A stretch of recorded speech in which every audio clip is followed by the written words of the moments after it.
Your neighbors just put away their seed packets. They looked at the calendar, saw July, and decided the gardening season was over. They are going to miss the best harvest of the entire year, and they do not even know it. Today is July 14th. Depending on where you live in the United States, your first frost is roughly 78 to 110 days away. And I want you to really sit with that number for a second, because 78 days is more than enough time to grow food. It is more than enough time to fill your kitchen with fresh vegetables that you pulled out of your own backyard. But only if you plant this week. Not next month. This week. In this video, I am going to walk you through 7 crops that you can put in the ground right now, today, in July, and harvest before your first frost hits. I will tell you exactly how many days each one takes to mature, exactly when you can expect to be eating it, and I will show you which one on this list actually tastes better after frost, not before it. Stay with me until crop number 4, because that is the one most gardeners completely overlook this time of year, and it might just become your favorite fall vegetable. Now, if you are someone who feels like you missed the spring planting window, maybe life got busy, maybe this is your first year gardening, or maybe you just did not get around to it, I want you to hear this clearly. July is not a consolation prize. July is a second window. A real one. A window that most gardeners do not even know exists because nobody told them to look for it. This whole channel is built around finding the grow windows that everyone else skips. So if that sounds like the kind of gardening content you want more of, go ahead and hit subscribe, because we do this every single season. I have done this July planting for years now, and every October, when my neighbors are buying bagged salad at the grocery store, I am still walking out my back door and pulling fresh food straight from the garden. Carrots, kale, beets, arugula, all of it grown from seeds I put in the ground right around this time of year. That is what we are building toward today. So let us get started. Here is something that most gardening content will never tell you, and I think it is one of the best-kept secrets in the entire home gardening world. Cool season vegetables, the kind that most people only think about planting in March or April, actually grow better in the fall than they do in the spring. The flavor is richer. The texture is more tender. And the pest pressure is dramatically lower, because the insects that destroyed your spring garden are starting to slow down by September and October. So when you plant in July, you are not fighting against the season. You are setting yourself up to work with it at exactly the right moment.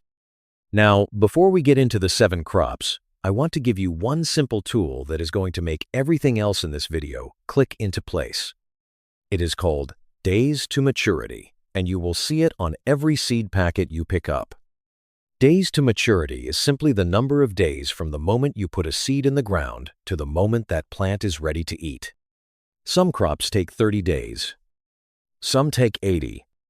And once you know that number, you can work backwards from your first frost date to figure out your personal planting deadline with total confidence. The formula is straightforward. Take the date of your average first frost, subtract the days to maturity for whichever crop you want to grow, and that gives you the last possible date you can plant and still get a full harvest before cold weather arrives. For most gardeners in Zone 5, that first frost lands somewhere around October 1st through the 15th. In Zone 6, you are looking at October 15th through the 31st. And if you are in Zone 7, you have until around November 1st through the 15th before things get seriously cold. That means right now, in mid-July, every single person watching this video has enough time to grow real food and bring it to the table this fall. So let us talk about exactly what to plant, starting with the fastest crop on this entire list. The first crop is arugula, and if you have never grown it before, July is honestly the perfect time to fall in love with it.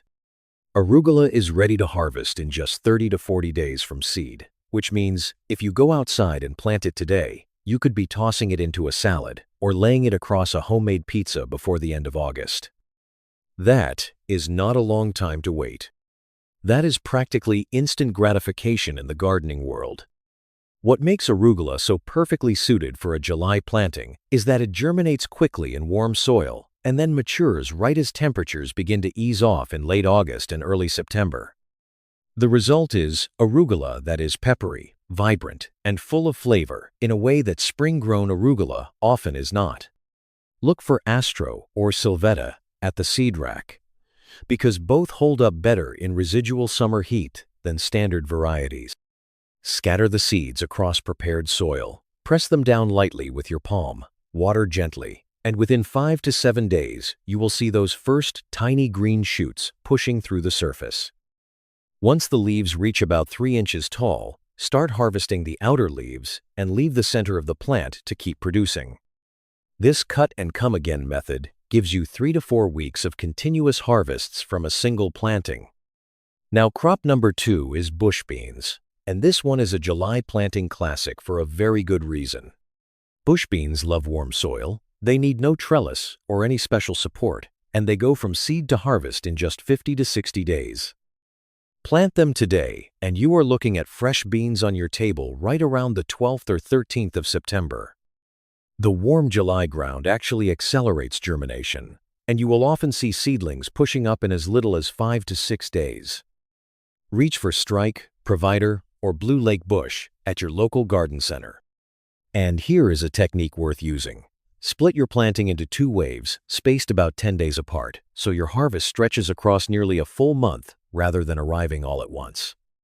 If you are in Zone 5, pay close attention because your absolute deadline for getting bush beans in the ground is right around July 20th. After that date, the math gets tight, so if you are watching this in mid-July and you are in a colder region, bush beans are the very first seeds you should be reaching for today. The third crop is beets, and I think they are genuinely underrated in the fall garden. Beets take between 50 and 70 days to reach full maturity, but here is what most gardeners completely miss.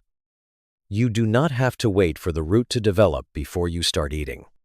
The beet greens, the leaves, are completely edible and absolutely delicious, and they are ready to harvest in as little as 30 days from planting. So while those beautiful deep red roots are sizing up underground, you are already pulling tender young greens that work perfectly in salads, sautéed with garlic and olive oil, or stirred into a grain bowl. It is essentially 2 crops growing in the same space at the same time. One tip that significantly improves germination: soak the seeds in room temperature water for 1 to 2 hours before planting.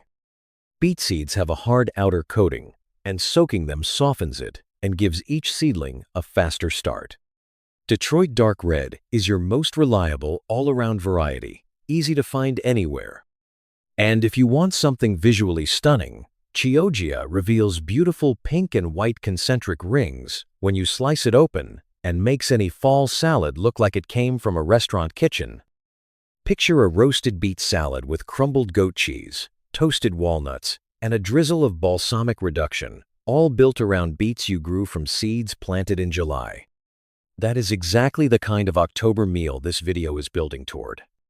And speaking of October, crop number 4 is the one I teased at the very beginning, the one most gardeners overlook. And once you hear what makes it special this time of year, I think you are going to be genuinely surprised. Crop number 4 is carrots. Carrots take between 60 and 80 days to reach full maturity, which puts your harvest window in late September into early October. But here is what makes them stand apart from everything else on this list. Once carrots are fully mature, you do not have to pull them right away. You can leave them in the ground like a natural refrigerator for weeks after they are ready. And then something remarkable happens. When that first light frost moves through your garden and the soil temperature begins to drop, the carrot plant responds by converting its stored starches into sugar. It is a biological survival mechanism, and the result for you is a carrot that is noticeably, unmistakably sweeter than anything you have ever bought from a grocery store. A carrot pulled from the ground in late October after a few frosts has a depth of flavor that is almost hard to describe if you have never tasted it. Earthy and sweet at the same time. For variety, Nantes is your most reliable and widely available option. If your soil is heavy or compacted, reach for Chantenay, which has a shorter, broader root that pushes through dense earth more easily. And if you want faster maturity, Littlefinger comes in closer to 60 days and is excellent in raised beds and containers. One planting tip that makes a real difference: water your soil deeply the day before you sow, then cover the seeds with a thin layer of compost rather than raw garden soil. This prevents the surface from crusting over in the July heat, which is one of the most common reasons carrot seeds fail to germinate in summer. And what I am about to tell you about kale next is going to make you rethink everything you thought you knew about gardening in cold weather. Crop number 5 is cilantro, and this one surprises people every time I put it on a July list. Most gardeners think of cilantro as a spring herb, something you grow early and then watch bolt the moment summer arrives. And that is absolutely true if you plant it in spring. But July planting completely flips that dynamic. Cilantro is a cool weather herb at heart. It bolts when temperatures are high and days are long. When you plant it in mid-July, those seeds germinate quickly in warm soil, but the plant then matures and hits its peak leaf production right as September arrives and the days begin to shorten and cool down. That shift in conditions is exactly what cilantro wants. The Santo variety is your best choice, maturing in around 52 days with significantly better bolt resistance than standard selections. Planted in small batches every 2 weeks for a continuous supply running all the way through October. And if you let one plant go to seed, do not pull it.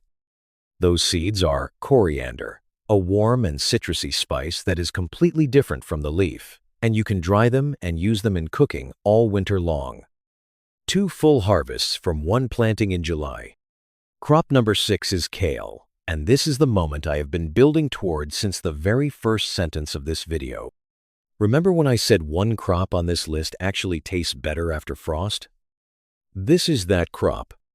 Kale takes 55 to 75 days to reach full maturity for large leaves, but baby kale is harvestable in as little as 30 days.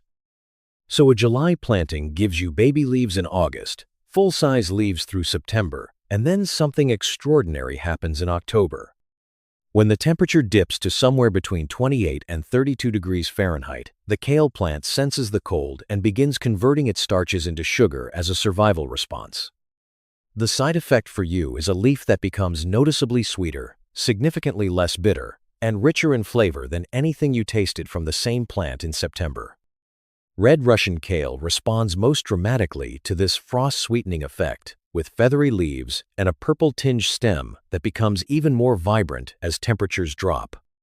Lacinato kale, also known as Tuscan kale or dinosaur kale, is your most reliable all-around performer and holds up beautifully in soups, braises, and roasted dishes.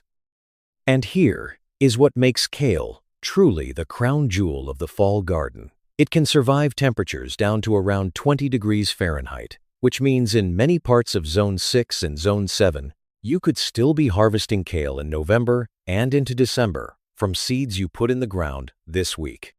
Crop number 7 is basil, and the right advice here depends entirely on where you live. If you are in Zone 7 or warmer, places like Nashville, Charlotte, Dallas, or along the Pacific Coast, you absolutely have time to direct sow basil outdoors today and get a meaningful harvest before frost. In Zone 5 or Zone 6, start seeds indoors in small pots right now. Grow the seedlings inside for 3 to 4 weeks, then transplant them out. You will still get several good weeks of production before the cold arrives. If you want a guaranteed herb with zero risk in Zone 5 and Zone 6, scallions are your answer.